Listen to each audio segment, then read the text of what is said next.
दोस्तों, अगर आपको भी बहुत क्रोध आता है और आप अपने क्रोध को काबू में नहीं रख पाते हैं, अपने क्रोध का अगर आप भी चाहते हैं सही इस्तेमाल करना, क्रोध को अपनी ताकत बनाना, तो आज की कहानी आपके लिए, क्योंकि आज की इस कहानी में चाणक्य द्वारा बताया गया है कि क्रोध को आप अपनी ताकत कैसे बना सकते हैं। इसके लिए कुछ अभ्यास की आवश्यकता होगी जो कि चाणक्य द्वारा इस कहानी में विस्तार से बताए गए हैं। तो आइए जानते हैं कि हम अपना क्रोध कैसे काबू कर सकते हैं और क्रोध को अपनी ताकत कैसे बना सकते हैं। इसके बारे में पूरी जानकारी आपको इस कहानी के माध्यम से जन को मिलेगी। तो चलिए जानते हैं चाणक्य की इस कहानी को और समझते हैं कैसे आप अपने क्रोध को काबू कर सकते हैं और क्रोध को अपनी ताकत कैसे बना सकते हैं और जीवन में सफलता कैसे पा सकते हैं। चलिए जानते हैं। प्राचीन भारत के मगध साम्राज्य में एक छोटा सा नगर था, पाटलिपुत्र के समीप स्थित तक्षशिला मार्ग पर बसा हुआ। उसी नगर में रहता था एक तेजस्वी परंतु अत्यंत क्रोधी युवक, आर्यवर्मन। आर्यवर्मन बुद्धिमान था, साहसी था, पर उसका सबसे बड़ा शत्रु था उसका क्रोध। छोटी सी बात पर आग की तरह भड़क उठना उसकी आदत बन चुकी थी। लोग उसकी प्रतिभा की प्रशंसा करते, लेकिन कहते यदि यह लड़का अपने क्रोध पर काबू पा ले तो असाधारण बन सकता है। आर्यवर्मन की इच्छा थी कि वह राजा के दरबार में मंत्री बने। उसने शास्त्रों का अध्ययन किया, राजनीति सीखी, युद्धनीति समझी। जब राजा धनानंद ने योग्य युवाओं के लिए परीक्षा रखी तो आर्यवर्मन भी वहां पहुंचा। परीक्षा के दौरान एक दरबारी अधिकारी ने उसकी बात को हल्के में लिया और व्यंग्य कर दिया। बस फिर क्या था, आर्यवर्मन का क्रोध फूट पड़ा। उसने दरबार में ही ऊंची आवाज में अधिकारी को अपमानित कर दिया। राजा ने सब देखा सुना और शांत स्वर में कहा, जिसका मन अपने वश में नहीं वह राज्य कैसे संभालेगा। आर्यवर्मन परीक्षा में असफल घोषित कर दिया गया। उस दिन पहली बार उसे अपने क्रोध से घृणा हुई। अपमान और पीड़ा से भरा हुआ आर्यवर्मन नगर के बाहर एक आश्रम की ओर निकल पड़ा। वहीं उसकी भेंट हुई आचार्य चाणक्य से, जिनकी ख्याति पूरे आर्यावर्त में फैली हुई थी। चाणक्य ने युवक की आंखों में जलता हुआ क्रोध देखा और पूछा, वत्स, यह अग्नि किसके लिए जल रही है? आर्यवर्मन ने सारी कथा सुना दी। चाणक्य मुस्कुराए और बोले, क्रोध बुरा नहीं है, परंतु अनियंत्रित क्रोध विनाश का कारण बनता है। आर्यवर्मन चकित हुआ।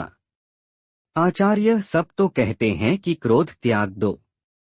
चाणक्य गंभीर स्वर में बोले, जो अग्नि भोजन पकाती है वही घर भी जला सकती है। प्रश्न यह नहीं कि अग्नि हो या न हो, प्रश्न यह है कि उस पर नियंत्रण किसका है। चाणक्य ने कहा, क्रोध मनुष्य की सबसे बड़ी शक्ति भी बन सकता है यदि वह उसे लक्ष्य की ओर मोड़ दे। उन्होंने आर्यवर्मन को एक नीति सिखाई, क्रोध को तुरंत बाहर मत निकालो। उसे मौन में बदलो, मौन को योजना में बदलो और योजना को कर्म में। चाणक्य बोले, जिस दिन तुम क्रोध के क्षण में मौन रहना सीख गए उसी दिन तुम विजेता बन जाओगे। चाणक्य ने आर्यवर्मन को अपने आश्रम में रहने दिया। हर दिन उसे कठिन परिस्थितियों में डाला जाता, कभी अपमान, कभी आलोचना, कभी असफलता, लेकिन नियम एक ही था। क्रोध आए तो बोलना नहीं, प्रतिक्रिया नहीं, केवल ध्यान। शुरुआत में आर्यवर्मन के लिए यह असहनीय था। उसकी मुट्ठियां कस जाती, सांस तेज हो जाती। पर धीरे धीरे उसने महसूस किया, क्रोध एक ऊर्जा है और ऊर्जा को दिशा दी जा सकती है। वह उसी ऊर्जा से अधिक अध्ययन करने लगा, अधिक परिश्रम करने लगा। अब जब कोई उसे नीचा दिखाता वह भीतर ही भीतर कहता, मैं तुम्हें उत्तर शब्दों से नहीं सफलता से दूंगा। उसका क्रोध अब चीखता नहीं था, वह संघर्ष करता था। चाणक्य प्रसन्न थे। उन्होंने कहा, वत्स, अब तुम क्रोध के स्वामी हो, दास नहीं। एक दिन चाणक्य आर्यवर्मन को फिर से राजा के दरबार में ले गए। वही अधिकारी उपस्थित था जिसने पहले उसका अपमान किया था।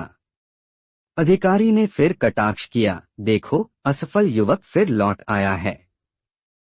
इस बार आर्यवर्मन शांत रहा। उसने राजा के सामने अपने विचार रखे, स्पष्ट, तर्कपूर्ण, रणनीतिक। राजा मंत्रमुग्ध हो गया। राजा ने कहा, जिसके शब्द शांत हों पर विचार प्रबल, वही राज्य का आधार बनता है। आर्यवर्मन को राजकीय सलाहकार नियुक्त किया गया। राजा के दरबार से बाहर आते समय आर्यवर्मन ने चाणक्य के चरण स्पर्श किए। चाणक्य बोले, याद रखना, क्रोध शत्रु नहीं है।